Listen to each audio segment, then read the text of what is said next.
Al Jazeera نے جو آج بات کی کہ اسلامی جمہوریہ پاکستان کا وزیر اعظم شہباز شریف مشکل کا شکار ہے. کیسا؟ سعودی عرب اور متحدہ عرب امارات کی لڑائی کے درمیان پاکستان پھنس گیا ہے. بالکل ہے جی. اور میں سمجھتی ہوں کہ پاکستان تو ایک پون ہے.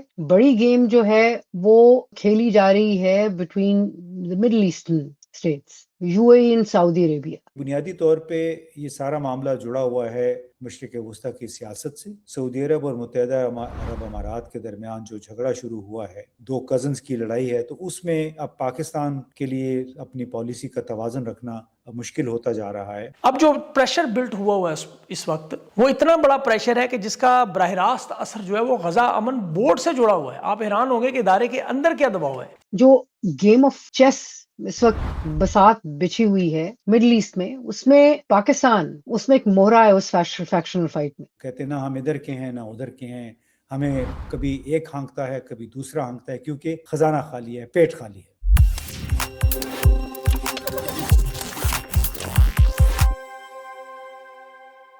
نمسکار دوستوں، سواگت ہے آپ کے اپنے چینل پر.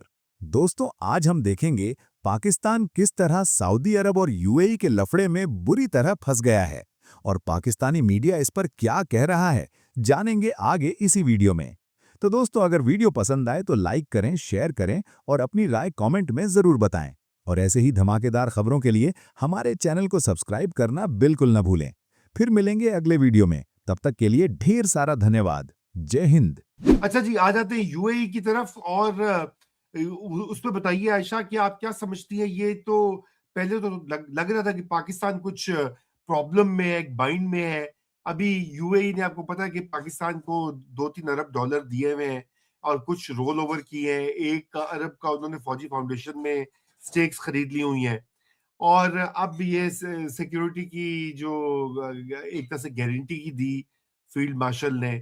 انہوں نے کہا جی آپ کا بھی دفاع ہمارے لیے اپنے جیسا ہی ہے. تو یہ is it a change an attempt to woo UAE، یا یہ ہماری پالیسی یہی ہے شروع سے ہی؟ دیکھیں، یہ آپ ٹھنڈا کرنے کی کوشش کر رہے ہیں، بٹ 2-3 چیزیں سمجھنے کی کوشش کریں. پہلی بات یہ ہے کہ یو اے ای پاکستان کے لیے کبھی بھی سگنیفیکنٹ نہیں رہا. وہ جو فوجی فاؤنڈیشن میں 1 بلین کے انہوں نے شیئرز خریدے ہیں، یہ ٹوٹلی ایک کاروباری بازاری ڈیل ہے. اب بازار میں گئے، آپ کو لگا یہ سودا اچھا ہے، فائدہ ہوگا، خرید لو. انہوں نے خرید لیا. ان کی پاکستان میں ایسی کوئی میجر انویسٹمنٹ نہیں ہے. آپ کا جو مور بائنڈنگ ایگریمنٹ ہے وہ سعودی عربیہ کے ساتھ ہے. آپ کی ٹریڈیشنل ہسٹوریکل کمٹمنٹ بھی سعودی عربیہ کے ساتھ ہے. سعودی عربیہ کے ساتھ ہمارا زیادہ بائنڈنگ ہے یو اے ای کے ساتھ. اور یہ جو ہم ان سے پیار محبت کے بھی وعدے کیے فیلڈ مارشل صاحب نے، فیلڈ مارشل صاحب پہ ڈیپینڈ نہیں کر رہا. یہ سعودی عربیہ یو اے ای کے تعلقات پہ کر رہا ہے. اگر اس میں ٹینشن رہتی ہے تو کیا کر لیں گے؟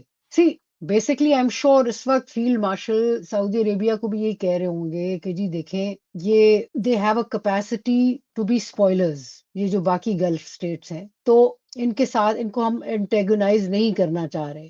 تو پلیز دیکھیں، یو اے ای کے ساتھ بھی you reached out، لیکن we know کہ this is more of a temporary relationship. ان کی انویسٹمنٹس ساؤتھ ایشیا میں، ان کی زیادہ انویسٹمنٹس انڈیا میں ہیں، وائزا ورسا. انڈینز کی بزنس کی انویسٹمنٹ بہت ہے یو اے ای میں. بہت زیادہ ہے جی، ہماری کمپیریٹیولی ہماری تو ریئل اسٹیٹ میں ہے نا. یو اے ای اس وقت یہ کیوں کرے گا پاکستان کے ساتھ، نوئنگ کہ پاکستان کی بڑی ہی ڈامک ڈول سچویشن ہے فائنانسز کو لے کر؟ دیکھیں علی، پاکستان میں بھی یہ زیر بحث ہے کہ متحدہ عرب امارات نے کیوں فیصلہ کیا ہے. اب پہلے یہ شروع معاملہ ایسے ہوا تھا کہ 2 سال پہلے آئی ایم ایف نے کہا تھا کہ ہمیں آپ اپنے دوست ملکوں سے 3 سال کے بیلنس آف پیمنٹ سپورٹ کی کا وعدہ لے کے دیں، گارنٹی لے کے دیں، پھر ہم آپ کو قرضہ دیں گے. لیکن سعودی عرب، چین اور متحدہ عرب امارات نے صرف 1 سال کے لیے وہ قرضہ دیا اور کہا کہ سال کے بعد پھر فیصلہ کریں گے. تینوں ملکوں نے پھر 1 سال کے بعد رول اوور کیا.